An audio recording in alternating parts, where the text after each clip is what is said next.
சாருடைய கையில முதல் பெருமையை ஒரு மரியாதையை வாங்க போறவரு நம்ம யூடியூப் ஸ்பேஸ்ல இவரை நான் புன்னகை மன்னன் தான் சொல்லுவேன். எங்க பார்த்தாலும் சிரிச்சுக்கிட்டே இருப்பாரு நம்ம அண்ணன் திருப்பூர் மோகன் அவர்களே அன்போடு மேடை கிடைக்கிறோம்.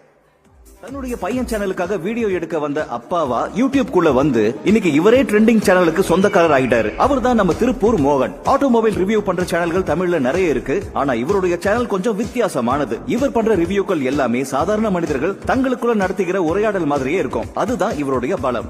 அதுவும் இவருடைய கொஞ்சம் கொங்கு தமிழுக்காகவே இவருக்கு ஒரு ஆர்மியே இருக்கு. அதையும் தாண்டி மக்களுக்கு எது தேவை தேவையில்லைன்னு சொல்றதும் தான் இவருடைய ஹைலைட். ரொம்பவும் ஹைஃபை ஏரியாவா இருந்த ஆட்டோமொபைல் உலகத்தை அதெல்லாம் ஒண்ணு இல்ல கண்ணு வாங்க பாத்துக்கலாம் அப்படின்னு மக்களின் கைப்பிடிச்சு அழைத்து செல்லும் திருப்பூர் மோகன் அவர்களை கௌரவிப்பதில் பெருமிதம் கொள்கிறது கின் ஆப்.